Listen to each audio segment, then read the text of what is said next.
여러분, 오늘 바울은 고린도 교인들에게 마지막 인사와 마지막 권고의 말을 건네면서 드디어 이 편지를 마무리합니다. 그런데 여러분, 지난 10절까지의 내용을 우리가 되돌아보면 바울은 지금 고린도 교회의 세 번째 방문을 앞두고서 고린도 교인들이 예전에 범죄한 모습으로 돌아가 고린도 교회의 복음화가 실패했을 수도 있을 가능성에 대해서 고려를 하고 있었습니다. 그러나 바울은 아직 그들에 대한 희망을 버리지 않았었죠. 그럼 여러분, 바울은 왜 그들에 대한 희망을 버리지 않았습니까? 바울은 그들 안에 아직도 그리스도께서 살아계심을 확신하기 때문이었습니다. 그러니 바울은 그들에 대한 희망을 버리지 않은 것입니다. 아니, 버리지 않을 뿐만이 아니라 그들이 지금까지는 실패했을지 몰라도 언젠간 반드시 그들 안에 계신 그리스도께서 그들을 승리로 이끄실 것임을 확신합니다. 그런데 여러분, 그들이 그렇게 승리를 하는 데에는 한 가지 조건이 있습니다. 그게 무엇일까요? 그것은 그들이 자신들 안에 계신 예수 그리스도를 다시 재발견하는 것입니다. 그럼 여러분, 그들이 그렇게 자신들 안에 계신 그리스도를 다시 재발견하게 된다면 그들에게 어떠한 일들이 일어날까요? 오늘 바울은 그것에 대해서 말을 합니다. 오늘 바울은 그들에게 마지막 인사와 함께 마지막 권고의 말들을 전하는데, 바울이 전하는 그 권고의 말대로 그들이 행하는 모습이 그들이 자신들 안에 계신 그리스도를 재발견했을 때 나타나게 되는 일들입니다. 모습들입니다. 그럼 이제 바울의 마지막 권고를 살펴보면서 그들이 다시 그리스도를 재발견하며 그들에게 어떠한 일이 일어나는 것인지 한번 알아보겠습니다. 그런데 여러분, 그것을 살펴보기 전에 앞서 잠시 오늘의 본문에 대해서 말씀드릴 것이 있는데요. 그것은 오늘의 본문이 원래 헬라어 원어 성경에는 4개의 절로 이루어져 있다는 것입니다. 그리고 그 순서도 조금 다르고요. 여러분, 지금 우리가 가진 개역 개정 성경에는 오늘 본문이 11절부터 13절 이렇게 3개의 절로 되어 있지 않습니까? 그런데 원어 성경은 14절까지 있습니다. 먼저 11절은 우리 성경에서 11절 말미에 또 사랑과 평강의 하나님이 너희와 함께 계시리라, 여기까지가 원어 성경의 11절입니다. 그리고 우리 성경의 11절 끝에 거룩하게 입맞춤으로 서로 문안하라 라고 하는 부분이 원어 성경의 13절이고요. 그리고 모든 성도가 너희에게 문안하니라, 이 부분은 12절입니다. 우리 성경에서 13절이 원어 성경에서는 13절입니다. 그래서 정리하면 화면과 같은 순서가 됩니다. 그래서 오늘 우리는 그 원어 성경의 순서를 따라서 본문을 살펴보도록 하겠습니다. 그것이 좀 더 바울의 의도를 매끄럽게 설명해 주기 때문입니다. 그러니 그것을 기억해 주시면서 화면을 주의 깊게 보시면 됩니다. 여러분, 오늘 바울은 마지막 당부의 말을 합니다. 그러니 오늘 그가 하는 말이 이 고린도 후서에서 가장 중요한 말이겠죠. 그러니 그 마지막 말에 집중을 해보시기를 바랍니다. 먼저 11절을 보겠습니다. 그는 형제들아 기뻐하라 라고 합니다. 그런데 여러분, 지금 기뻐하라 라고 번역된 헬라어 끼아레네 라는 단어는 기뻐하라 라는 의미를 가지고 있기도 하지만 잘 지내라 이런 의미도 가지고 있습니다. 그러나 기뻐하라는 잘 지내라 라는 이 말은 그리 큰 의미가 있는 것은 아닙니다. 바울의 다른 서신서들을 보면 바울은 항상 이 말을 하면서 편지를 마무리하고 끝인사를 하기 때문입니다. 그래서 그 말은 의례적인 상투적인 인사라고 생각하시면 됩니다. 그리고 그 다음에 바울은 그들에게 온전하라 라고 말을 하죠. 그런데 여러분, 이 말을 원어로 보면 완성하라, 준비하라, 행실을 바르게 하라 이런 의미를 가지고 있습니다. 즉 너희의 행실을 바로잡아서 온전함에 이르라 라는 것이죠. 그래서 그것이 그들이 자신들 안에 살아계신 주님을 재발견하며 나타나는 첫 번째 모습입니다. 그들이 자신들 안에 그리스도를 재발견하면 그들은 자신들의 행실을 바로잡아서 온전함으로 나아갈 것입니다. 그리고 그 다음을 보시면 위로를 받으라 라고 하죠. 여러분 이 부분도 원어로 보면 나의 권고를 들으라 이렇게 되어 있습니다. 즉 지금까지 바울이 말했던 모든 권고를 들어주라는 것이죠. 그럼 지금까지 바울이 그들에게 말했던 그 권고들이 무엇이었습니까? 그것이 그 다음에 나옵니다. 그 다음에 바울은 그들에게 마음을 같이하며 라고 하죠. 원어 성경에도 똑같은 의미입니다. 마음을 하나로 만들라라는 것입니다. 바울이 고린도후서에서 전했던 내용을 다 기억에 떠올려 보시면 너희는 화목의 직분을 맡은 자들, 너희는 주 안에 하나 이런 얘기를 하지 않았습니까? 그 마음을 하나로 모으라 그런 의미입니다. 그리고 다음에 바울은 평안할지어라 라고 하죠. 여러분 이 부분도 원어로 보면 평안을 이루라, 안식을 취하라 이런 의미를 가지고 있습니다. 그런데 여러분 우리가 이 말만을 보면 바울이 그들에게 평안과 안식을 누리라면서 덕담을 해주는 것처럼 들리지 않습니까? 그런데 여러분 이 평화를 누리라 라는 말을 그 앞에 마음을 같이하라 라는 말과 함께 한번 생각을 해보시겠습니까? 그러면 그게 어떤 뉘앙스로 들리십니까? 마음을 하나로 만들라, 그래서 평화를 이루라 이렇게 들리지 않습니까? 즉 이 평화를 이루라 라는 말은 덕담이 아니라 명령이나 권고인 것입니다. 그래서 그처럼 마음을 하나로 만들어서 평화를 이루는 것이 그들이 그들 안에 계시는 주님을 재발견하면 나타나는 두 번째 모습입니다.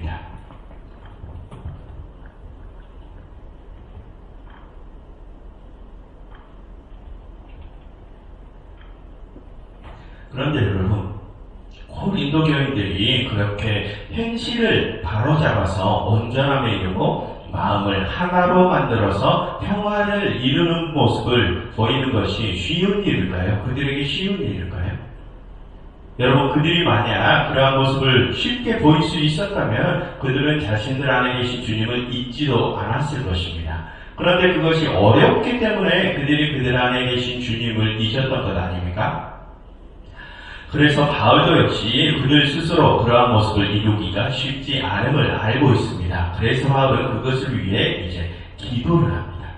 여러분 11절 마지막 부분을 보시면 바울은 또 사랑과 평강의 하나님이 너희와 함께 계시리라 라고 선포하듯이 말을 하죠. 여러분 이 부분은 사실 바울이 하나님께 기도를 하는 부분입니다. 그들에게 사랑과 평강의 하나님께서 함께 하실 것임을 선포함으로써 그 선포가 하나님의 귀에 들리게 하는 것이죠. 그래서 하나님께서 그들과 함께 해주실 것을 구하는 것입니다. 그럼 여러분 그 선포를 들으신 하나님께서는 그 선포를 외면하시겠습니까? 그렇지 않으시겠죠. 그 선포를 들으신 하나님께서는 그 선포대로 분명 그들과 함께하여 주실 것입니다. 그처럼 바울은 우리의 모든 말까지 감찰하시는 그 하나님을 생각하면서 이 문제에 하나님의 참여를 기도하는 것입니다. 그런데 여러분 여기서 바울은 하나님을 사랑과 평강의 하나님이라고 표현하죠. 무슨 뜻입니까? 지금 이 고린도 교회에는 하나님의 그 사랑이 필요하다는 것입니다. 그래서 그들이 서로를 사랑함으로써 서로 평화를 이루기를 바라는 것이죠. 그래서 바울은 지금 그 사랑과 평강의 하나님을 찾고 있는 것입니다. 그리고 그 다음 12절을 보시면 원어 성경의 12절입니다. 모든 성도가 너희에게 문안하느니라 라고 합니다. 여기서 모든 성도란 지금 이 편지를 쓰고 있는 바울과 그 바울 곁에 있는 교인들을 뜻합니다. 그러니 이 부분은 그들이 너희를 지켜보면서 지금 한마음으로 너희를 응원하고 있음을 뜻하는 것입니다. 그러니 더욱 힘을 내어서 그 사랑과 평화를 이루라는 것입니다. 그리고 이제 13절을 보시면 거룩하게 입맞춤으로 서로를 문안하라라고 하죠. 여러분 여기서 바울이 말하는 거룩한 입맞춤이란 당시 가정에서 행하던 인사를 가리킵니다.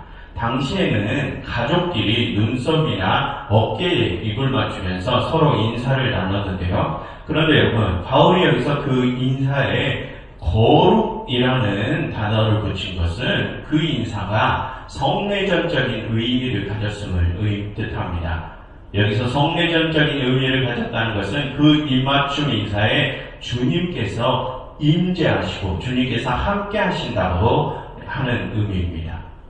그러니 그 인사는 보통의 의례적인 인사가 아니라 머리 대신 주님께서 모든 사람들을 하나의 몸으로 묶어주시는 그 주님께서 그 인사를 나누는 사람들을 서로 하나로 만들어주는 인사인 것입니다. 그래서 여러분, 후대에 교회들은 이 거룩한 입맞춤을 성찬식과 연결시켜서 그 성찬식에서 이 거룩한 입맞춤의 인사를 나누기 시작했습니다.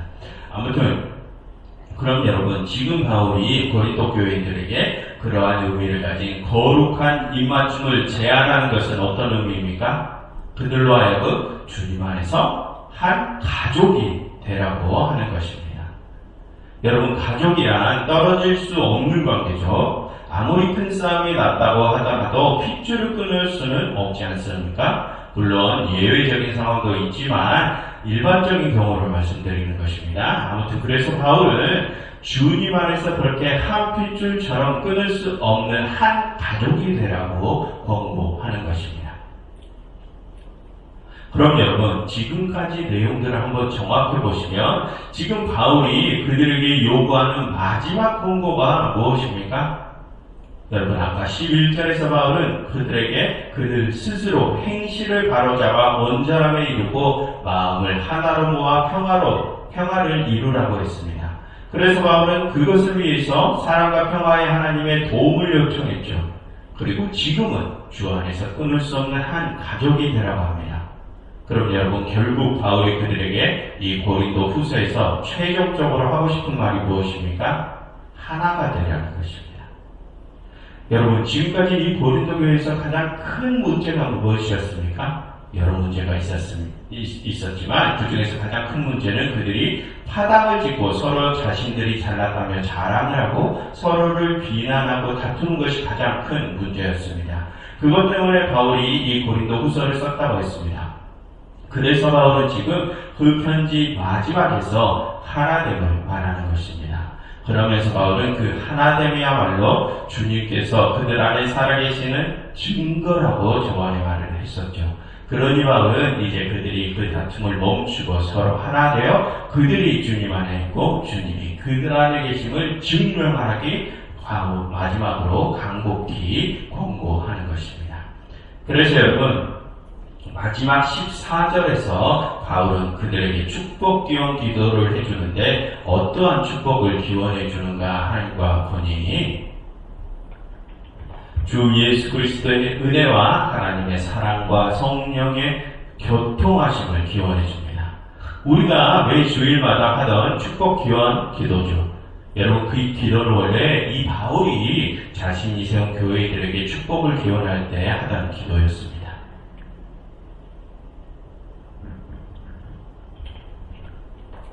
그럼 그 기도의 의미가 무엇이냐?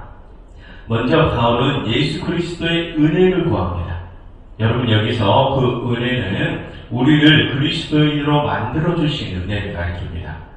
여러분, 우리는 우리 스스로 그리스도인이 될 수 있습니까? 없습니다. 그리스도께서 우리를 인정해 주셔야지만 우리가 그리스도인이 되는 것입니다. 주님께서 우리를 받아주시고 우리의 머리가 돼 주셔야지만 될 수 있죠. 그러니 지금 우리가 그리스도인이 된 것은 그리스도께서 우리를 받아주신 은혜가 있었기 때문에 우리가 그리스도인이 된 것입니다. 그럼 여러분, 지금 바울이 그 그리스도의 은혜를 기원한다는 것이 무슨 뜻입니까? 그리스도께서 그들을 받아주시기를 기원하는 것입니다. 그럼 여러분, 아까 말씀드린 것처럼 그리스도께서 우리를 받아주시면 우리가 어떻게 된다고요? 우리 모두는 주님을 머리로 하여 한 몸 한 가족이 됩니다. 그것을 위해서 바울은 그 그리스도의 은혜를 기원하는 것입니다. 그리고 다음 바울은 하나님의 사랑을 기원하죠. 여러분, 아까도 말씀드렸지만 바울이 하나님의 사랑을 구하는 이유가 무엇이라고 했습니까? 우리를 사랑하시는 하나님의 그 사랑이 우리 안에도 넘쳐나서 우리도 역시 서로 사랑을 하게 하기 위함입니다. 그것을 위하여 바울은 그 하나님의 사랑을 구하는 것입니다. 그리고 또 바울은 성령의 교통하심을 구하죠.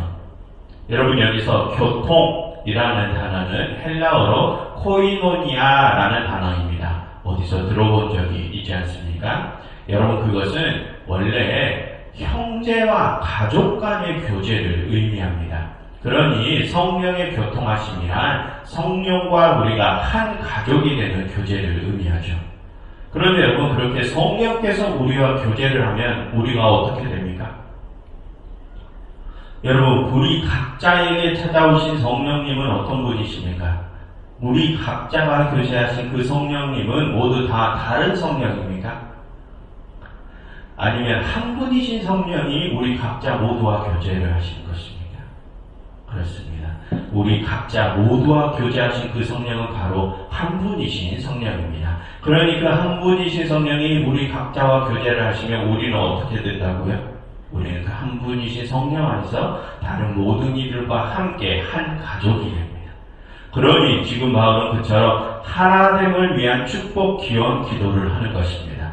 바울은 그 하나됨을 위한 축복 기원 기도로 이 편지를 마무리합니다. 그럼 여러분, 결국 바울이 이 고린도후서 전체를 통해서 그들에게 말하고자 하는 것이 무엇입니까? 바로 그 하나됨입니다. 서로 끊을 수 없는 가족이 되어서 서로를 위해 아낌없이 사랑을 베풀어 줌으로써 그렇게 평화를 이루고 그렇게 안식을 얻으라는 것입니다. 바울은 그 말을 하려고 이 고린도 후서를 쓴 것입니다. 여러분, 우리는 주일 예배 때 우리가 주일 예배 때 공부했던 창세기를 통하여 우리는 하나님께서 우리를 창조하신 목적은 우리로 하여금 선을 이루어서 또 다른 이들에게 새로운 생명을 전해주기 위함임을 배우지 않았습니까? 그럼 여러분, 우리가 또 다른 이들에게 새 생명을 전해주는 것은 결국 무엇을 위한 것입니까? 여러분, 이전에 고린도 전서에서 바울은 우리의 부활에 대해서 말했었죠. 그리고 예수님께서도 역시 우리의 부활을 말씀하십니다. 그럼 여러분, 우리가 다른 이들에게 새 생명을 주고 지금 우리의 이 생을 우리가 마감을 하면 우리가 다시 부활한 그때는 어떤 일이 일어납니까? 그렇게 우리가 새 생명을 건네줄 그 모든 이들과 함께 우리가 한 세상에서 살아가게 됩니다. 그리고 마지막에는 우리 모두가 우리를 창조하신 하나님과 다시 연합하여 우리의 가장 본연의 모습으로 돌아가게 됩니다. 그것이 이 성경이 말하고자 하는 우리의 세계관입니다. 그러니 우리의 하나됨은 우리의 삶의 목적인 것입니다. 그러니 여러분, 하나 되시기를 바랍니다. 나의 자랑, 시기, 질투, 다툼 그 모든 것들을 다 떨쳐버리시고 사랑으로 하나 되어서 이 세상을 온전한 평화의 세상으로 만들어 가시길 바랍니다. 그래서 우리 모두가 하나님과 다시 하나 되어서 온전한 평화가 있던 그 처음의 모습으로 우리의 본연의 모습으로 하루속히 돌아갈 수 있기를 간절히 바랍니다. 여러분, 이 시간 이렇게 기도하면 좋겠습니다. 하나님, 저희에게 사랑을 가득 채워주세요. 그래서 그 사랑으로 저희가 하나 되게 해주세요 라고 함께 기도하면 좋겠습니다.